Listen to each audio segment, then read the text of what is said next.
For the New Hope, who are saying they have done this, build the structure down to the world level and all of that, my question remains, what exactly will they be telling Nigerians that the government has achieved? They will tell them they remove subsidies, right? They will tell them they gave student loan to 1.6 million people, right? What else?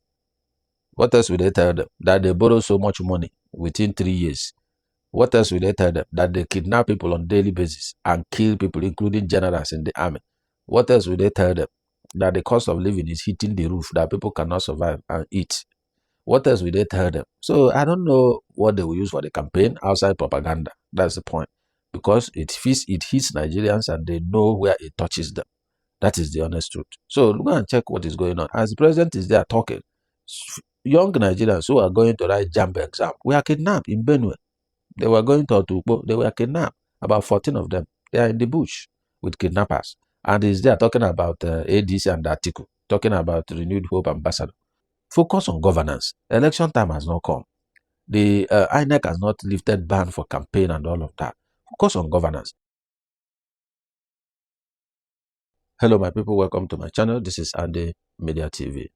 Quite a whole lot has been, going on in Nigerian political space, and it's something that requires a lot of, interaction, so that we'll be able to understand and underpin, the outcome of, what is going on and the direction the Nigerian political space is also going towards the 2027 general election.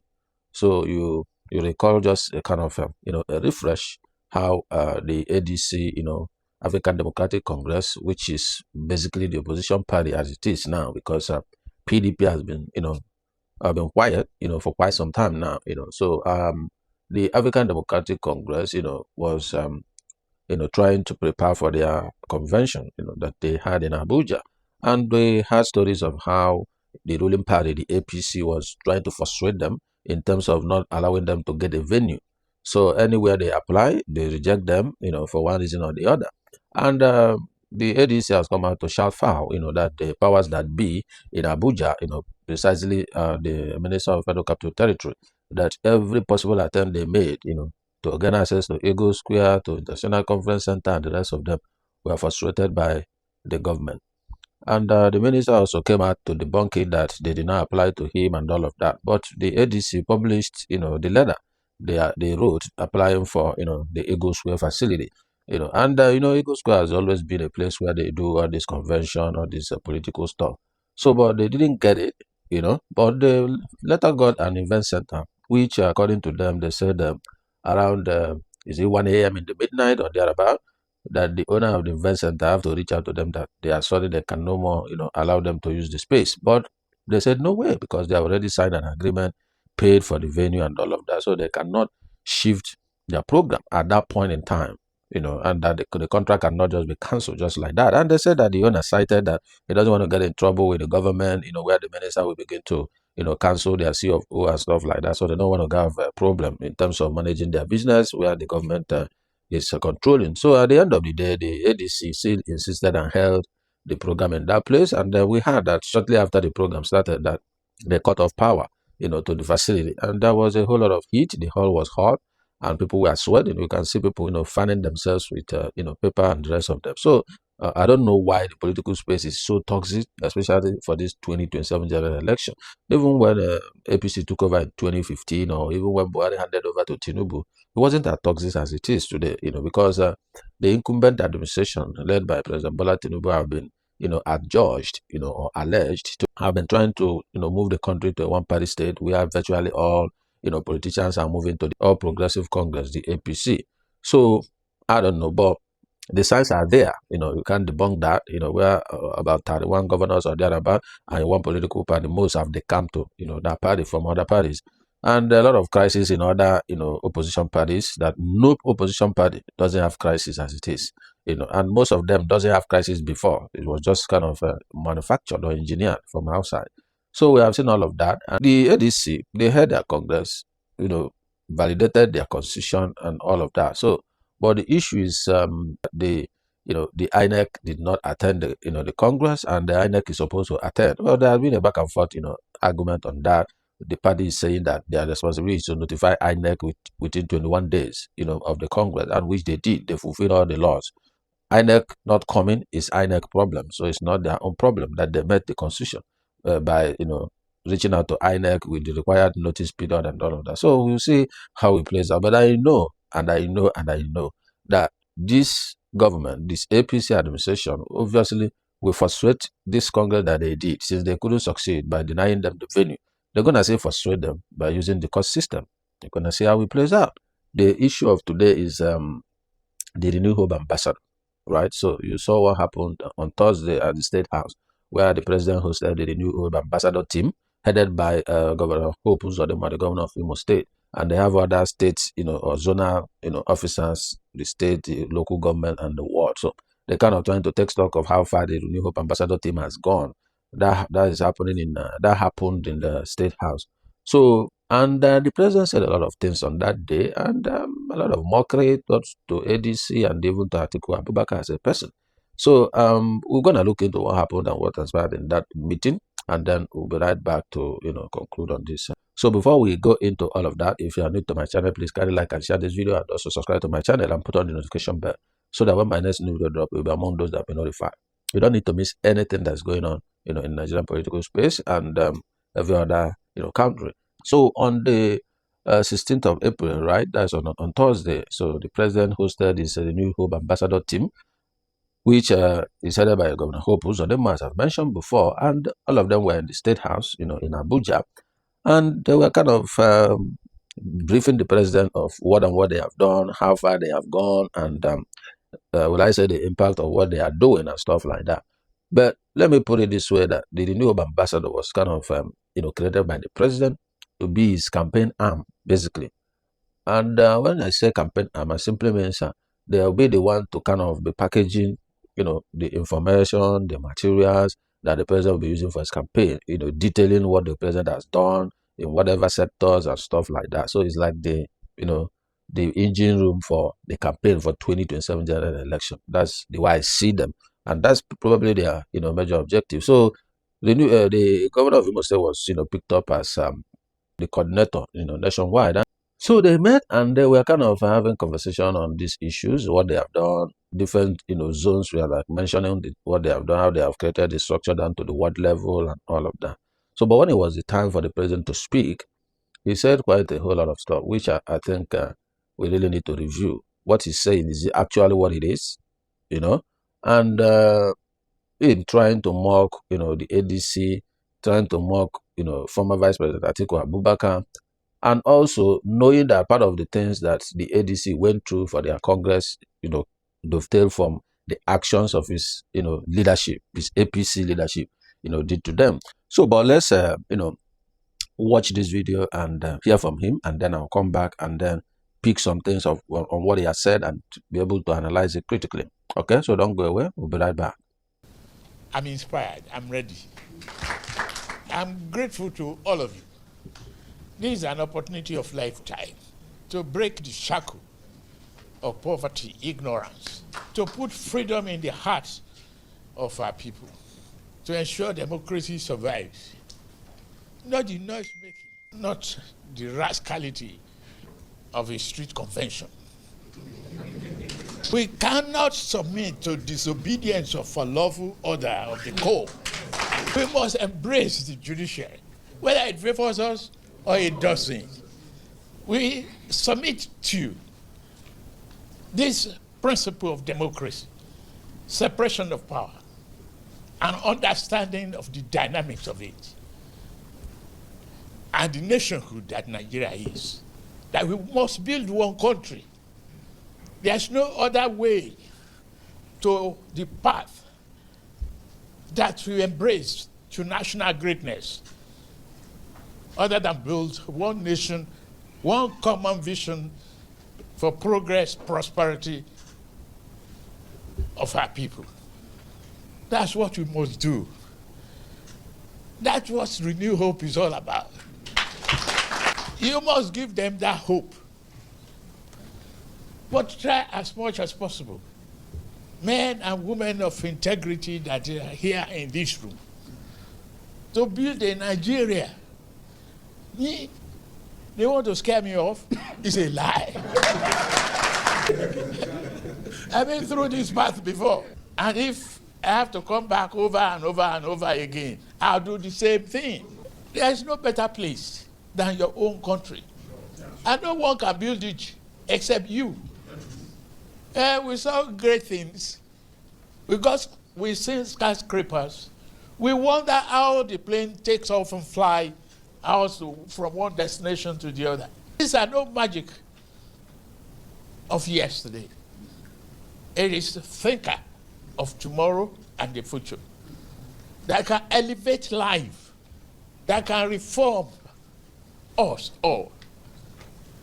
And being a transformative leader that you are in a good company. Don't be afraid. I've listened to you. This economy, I didn't have to look back because the truth is, I took over for myself. The late Buhari is me. He was a partner. And if I took over from him, is that not from myself? So, if something is wrong, fine. Live with it, correct it, move on. The life voyage is not going to be easy. And so many of you that are traveling with me, I can only stand before you and say you will not regret it. That is why we ask you to renew their hope. If they don't want to see the hope in the roads that we bridge, in the children we raise, in the economy we are growing, we lend them Jiggy Bola. We give them eyeglasses. I can assure you, this is whatever you say I do. But one thing that you need from me is a promise that I won't run away from your family. With you, the deal is done. No other thing. Whatever we need to do, coordinate from the world level and build on our understanding. We act as one family. You represent a conscience, a nation that want to break the shackle of poverty, ignorance, and hopelessness. You are in a good company. That's all I can say. And all I can promise is that I won't give up. During the primary that got me here, hey, it was tough. During the general election, it was tough. Now that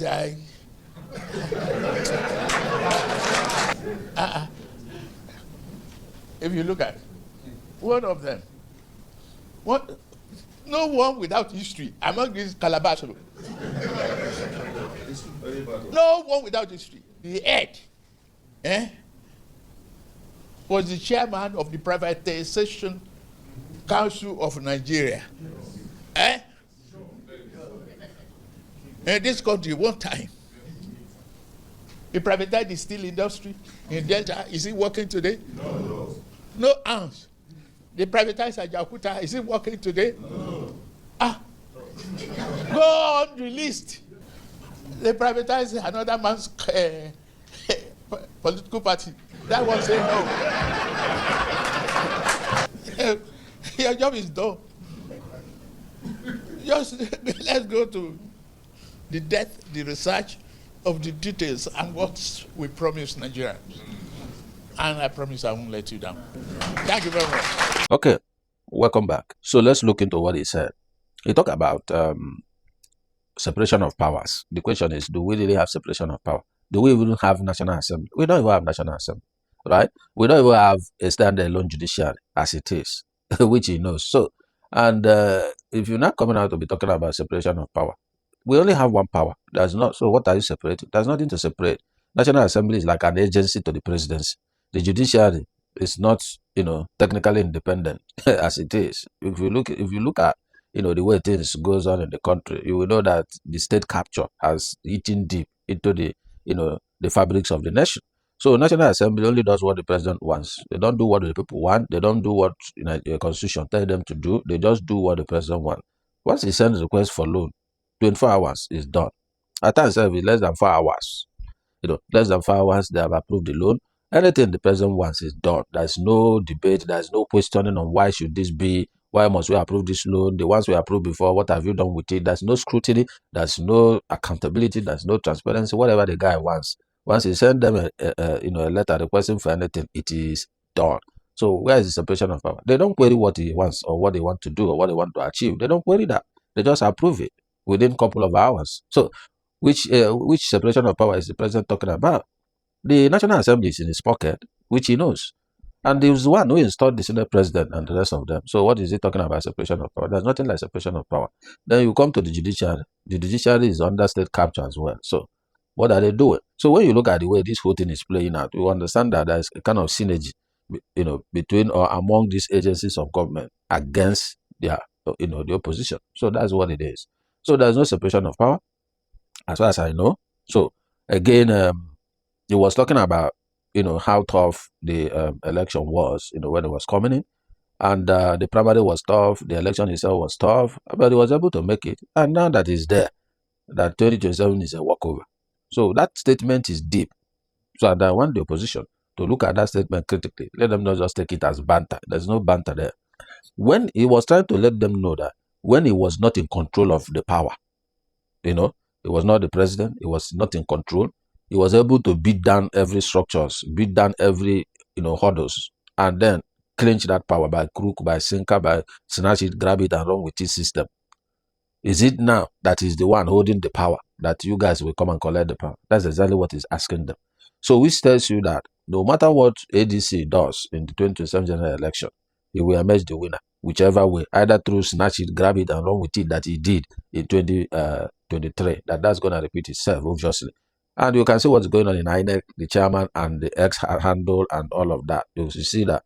So I can't remember who's speaking the other day on TV that what are we even talking about? That virtually most of the INEC rec and commissioners are APC, and this thing came up since when they were appointing some rec and commissioners. It came up that some of them are card carrying members of APC. People shouted and shouted. That one died again. Nobody, no investigation, nothing came out of that. So it's the system that we run. People will speak, nothing will happen. People that are supposed to carry out investigation, they will not. Why? Because it's the ruling party. So when you look at this whole, stuff that he was saying, many things he was saying, they are far from the truth because it's not what is going on in the country. And he was also talking about that they have come to break the shackles of poverty. That is the one that makes me, laugh. When you're talking of breaking the shackles of poverty, I would say that I think he was even the one who now brought the main poverty. Before they are talking about, about 30 million Nigerians are living in multidimensional poverty. But as we speak today, it's about 140 million. So about 10 million people are already bound into the poverty region. According to World Bank report, that 63% of Nigerians are living in a multidimensional poverty. So when he said he has come to break the shackles of poverty, that's ridiculous because he came and created poverty. When you look at the cost of living today in the country, it's times 3 of what it was before he took over. So when Jonathan was there, Tinubu was there, you buy things cheaper, fuel is still cheaper, electricity is affordable, a lot of things, was working. At least Jonathan grew, the power grid up to 7,000 something megawatts at that time before Batin Naji was fired between 2011 and 2012, who was doing the work then. And the moment he was fired, we slumped down until today. Nigeria is hovering around 3,500 megawatts to 6,000 megawatts. And you can see the consistent failure of the power grid. The privatization done in the power sector is not yielding any result because the power plant they sold it to themselves, the politicians. They bought them by themselves. So, and they're still waiting for government subsidy. That is the point. So a lot of, things went down the drain. So the question remains that this administration created more poverty than every other administration before them. That is the honest truth. So if he's coming to tell Nigerians that through renewed hope, they are breaking shackles of poverty, that is a lie. Go and ask Nigerians. They will tell you how much they are paying for power today that they don't even have. People spend as minimum of 5,000 per day just to power their house. Some who have the resources are now switching to solar energy and all of that. So cost of living is very high. You can't even eat egg now. You can't even eat meat. I was watching a video of one guy who went to the market and requested for a meat of 1,000 naira. They gave him just 4 pieces of meat, 1,000 naira. I saw a video of a man who went to the store, bought one small, kind of custard, they bought Milo, beverage, and they bought milk and 3 loaves of bread. He spent 75,000. That's the truth of the matter. That's what life is all about. A loaf of bread is about 2,000 or thereabout. Then you talk about other essentials that you need in the house. Okay, so people can't even afford basic necessity of life. If you have 1 million now just to feed, it can't feed you beyond a week or 2 weeks. It's gone. That's the truth. So you now imagine about school fees, house rent, transportation to work. Transportation now is very expensive. From point one to point two, you pay so much. So for you to move from your house, you must know exactly where you are going and the importance of that, movement. That's the way it works now. So he came and created poverty. He did not come to break the shackles of poverty. So that's the point of correction. So I don't think he moves around. At times, disguise yourself, move into the communities and find out how people are living. Don't listen to what they are telling you, because the renewed hope be telling you there's hope that you are doing well when you are not doing well economically. That's the honest truth. So we don't care about whatever reform you are doing. With 3 years, the reform is supposed to have been showing sign that is working in the lives of the people. 3 years is medium term. You just have 4 years. Out of the 4 years, you have spent 3 years. There is no change in the lives of people. And you say you are doing reform. The reform is for who? Is it not for the people? So if the reform is not changing the lives of the people, then it's a bad reform. That's the honest truth. People will wait for 10 years to begin to see the impact of a reform? No. That's why you have the output, the outcome, which is the immediate change you can see. And then you have the impact, which is the long term. So out of 4 years, 3 years is more than half a year. And nothing is being seen, changing. You remove subsidy not to borrow loan, so that you reduce the loans government borrow. But you are borrowing more after removal of subsidy. So what's the point? So a whole lot is not working. And they was there saying, no, the ADC, they want to scare him. That tells you that what they are every day monitoring what ADC as a party is doing. They are monitoring all the movement of ADC people. And they are getting scared. They are getting worried about what is going on in ADC, how they defy all odds and see how their convention and all of that to reposition themselves ahead of the election. So it's obvious that what they are doing is touching them. Because if somebody is doing something, if someone is doing something and that thing doesn't affect you, you will have less time to talk about them. That's the truth. So you don't talk about things that does not touch you. You talk about things that touches you, things you feel, things you see that affects you somehow. So for him to call up ADC in that meeting and talk about them briefly, talk about Atiku and the rest of them, it means it's getting the hit what the ADC party is doing, how organized they are, and all of that. Despite all the crisis they are planting in the party, but it shows that they are hearing what ADC is doing and they are appreciating that they are waking up, they are coming up, they are pulling stronger than they thought, because before they think they will soon scatter. All of them have ambition, but they didn't scatter. More even people that have ambition are even coming in and all of that. So another thing I want the ADC to learn from what Tinubu said is that comment he made in terms of that ADC is this street congress or whatever I call it, So, and again, he said they want to scare him. No way, they can't scare him. And then that statement that if he passed through tough primaries, tough election, and became the president, and that now he used his hand to complete, he used a hand gesture to complete that statement. But if I will interpret that statement, I will interpret it that now that I'm in charge of power, you think you will now come and win me. No, it's not possible.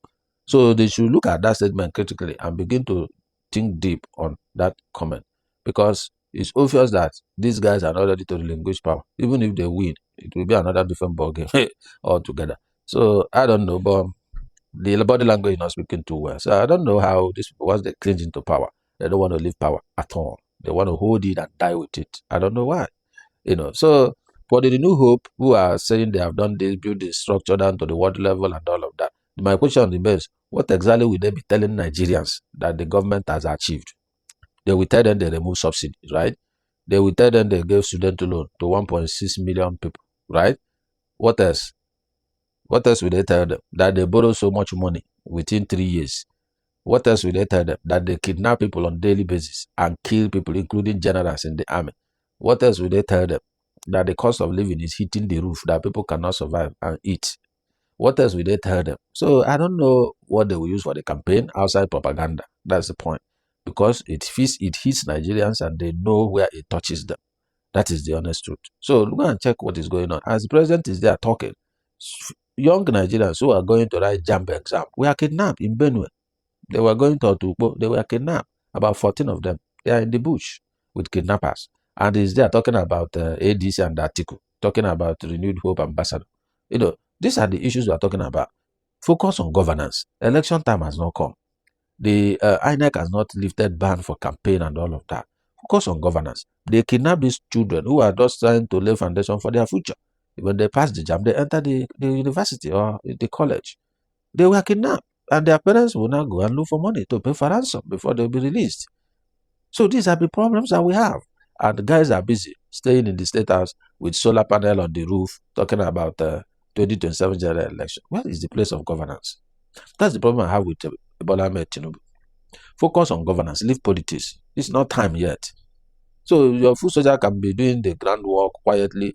When it's time, then we can campaign. But for now, we need governance. That's what we need. So focus on it. And then you had him, took a jab on Atiku Abubakar personally. That when he was, the chairman of the Privatization Council of Nigeria, remember every vice president has that, that council. And the person has all the, whatever goes on in the privatization as the vice president is statutorily delegated to his office. So now, he's saying that Atiku privatized Ajokuta still. Ajokuta is not working. He privatized which other one? Say none of them is working today. Yeah, did he privatize them? Yes, he did. So the point is, from what he's saying, what I'm picturing from that is that there is Peter Obi in the ADC. There is Rotimi Amechi in the ADC. There is Atiku Abubakar in the ADC. All these three are those who have already declared interest to contest the election. Why did he single Atiku? So that's the question I asked myself. And I felt that he picked Atiku because he knows that he wants to provoke him to insist to continue to press for the ticket of the ADC. And he knows if Atiku gets that ticket, he will defeat Atiku. And remember the video, the media chat Atiku had with Charles and Agolo of Arise News. He said that this one will be his last outing. That's what he said. But if he's saying this will be his last outing, assuming Atiku wins this presidency and do 4 years, will he not say will not do the next 4 years? So don't listen to politicians. Because if Atiku wins presidency in 2027, he will still contest for another 4 years to make it 8 years. But he said this one is his last one. So the point is that he knows that Atiku is kind of politically weak to win, general election. And he knows he has strategy to win primaries, Atiku. But now that they have said the primary is direct primary or consensus, there's no more delegate system where they buy delegates, which is fantastic. I love that. That delegate system is full of corruption. It's the highest bidder. And Peter Obi has said that he cannot pay people to vote for him. If you can't vote for me based on my capacity and competence, please don't vote for me. He has said it clearly. So the point is, he's trying to push Atiku not to listen to the words of wisdom. Many people are speaking to him.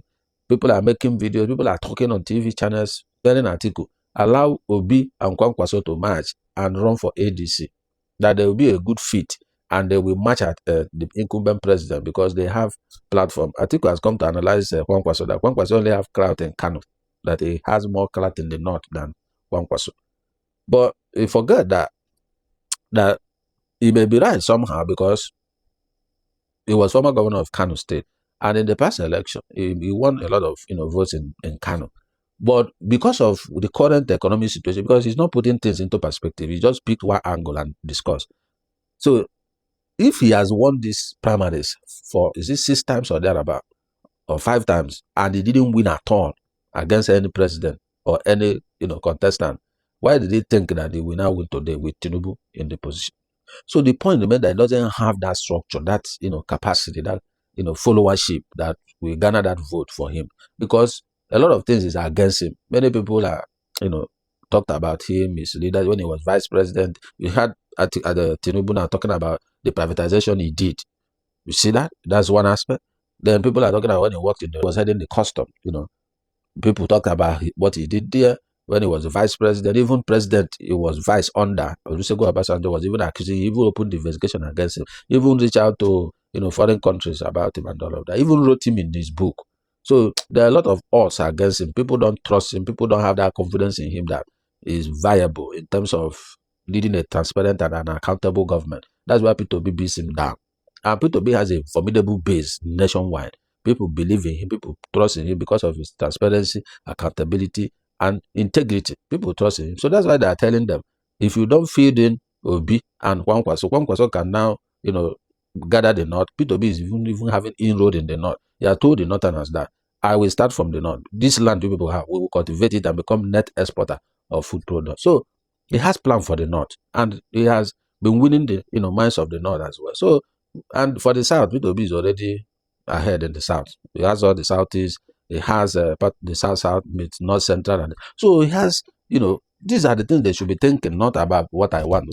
So, anyways, he has right to contest. That's the honest truth. But doing what is right. If I were him, with what is going on today, I will leave the race, help them to select the best through consensus. I know at Amaechi that I listened to on that convention day is willing to relinquish that position. That is interest in contesting. As far as I heard him clearly saying that he will do consensus and pick the best candidate for the party. So from that statement, I know if majority of the party concludes on Obi Kwankwaso, Amaechi will support it, as far as I know, from what he said on that day. So, but if they don't get the right candidate, that's the honest truth. If they don't get the right candidate, they have lost this election and they will just die nationally. By 2031, many people will leave the ADC and join another different party, and the ADC will just die nationally.